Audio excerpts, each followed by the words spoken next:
നിങ്ങളുടെ favourite shows ഇനി ഒരിക്കലും മിസ്സാവില്ല. ഇപ്പോൾ C5 കാണും നിങ്ങളുടെ ഫേവറേറ്റ് ഷോസ് തികച്ചും സൗജന്യമായി. ഈ അന്യസംസ്ഥാനക്കാരന് ചെമ്പകമംഗലത്തോടോ മുത്തശ്ശിയോടോ പകയും വൈരാഗ്യവും ഒന്നുമില്ല. ഏട്ടന് ഞാൻ പറഞ്ഞത് മനസ്സിലായോ? ഇവനെ ആരോ അയച്ചതായിരിക്കും. അതിനെന്താ സംശയം? പക്ഷേ അത് ആരാണെന്ന് ഉറപ്പ് വരുത്തണമെങ്കിൽ ഇവനെ, ഈ പൂക്കൾ കൊണ്ടുവന്നവനെ കണ്ടെത്തണം. ഇത്രയൊക്കെ ആയ സ്ഥിതിക്ക് ഇതിന്റെ പിന്നിൽ ആരായിരിക്കുമെന്ന് ഏട്ടന് ഊഹിക്കാൻ പോലും പറ്റുന്നില്ലേ?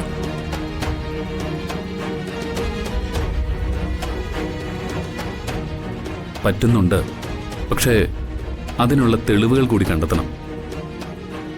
അത് ഞാൻ കണ്ടെത്തും.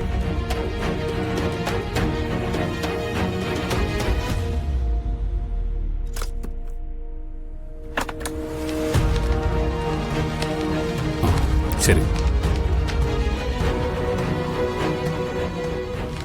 കാർത്തിക്, എന്താ? രാവിലെ വന്ന പൂക്കച്ചവടക്കാരനെ കുറിച്ച് എനിക്ക് 1-2 കാര്യങ്ങൾ സംസാരിക്കാനുണ്ട്. എന്ത് കാര്യം? അവന്റെ ബൈക്കില് ഒരു ഹിന്ദി ഫിലിം സ്റ്റാറിന്റെ പടം ഒട്ടിച്ചിട്ടുണ്ടായിരുന്നു. അയാള് ഹിന്ദി കലർന്ന ഒരു ലാംഗ്വേജിലാ സംസാരിച്ചത്. ആളിന്റെ പടം കണ്ടാ മനസ്സിലാവോ? മനസ്സിലാവും, കാണട്ടെ.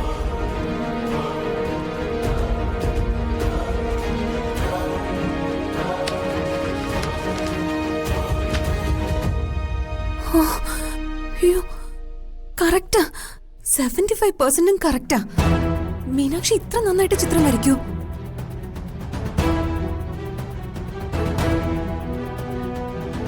മോശം പിടിച്ചവള്. ഇവള് വരച്ചിരിക്കുന്ന പടം കൃത്യവാ. ഇതില് പെടുവോ ദൈവമേ?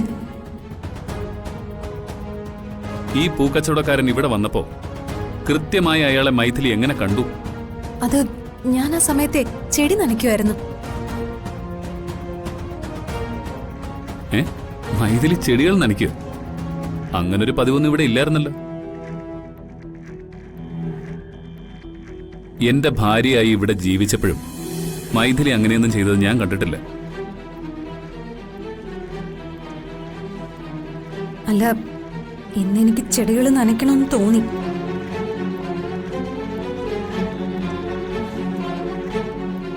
ഞങ്ങൾ പോലീസുകാര് കുറ്റവാളികളുടെ കണ്ണിൽ കൂടി നോക്കിയ കുറ്റം തെളിയിക്കുന്നത്. അത് ചിലരൊക്കെ മനസ്സിലാക്കിയ കൊള്ളാം. എന്താ കാർത്തി ഇങ്ങനെ? എങ്ങനെ? പോലീസുകാര് അങ്ങനെയാ.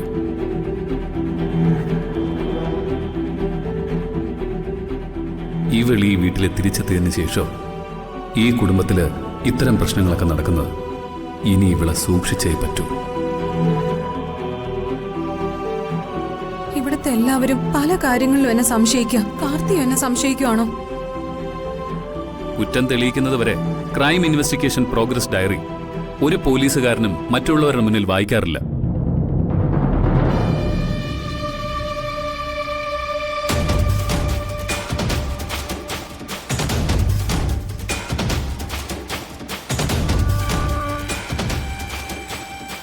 എന്താടി ഏട്ടൻ പറഞ്ഞ നിനക്ക് മനസ്സിലായില്ലേ? നിന്റെ കൈകളിലേക്ക് ഒരു വിലങ്ങ് വന്ന് വീഴാൻ അധിക സമയമില്ലാന്ന്. അധിക കാലം നീ ഇവിടെ വാഴില്ലാന്ന് മനസ്സിലായോടി?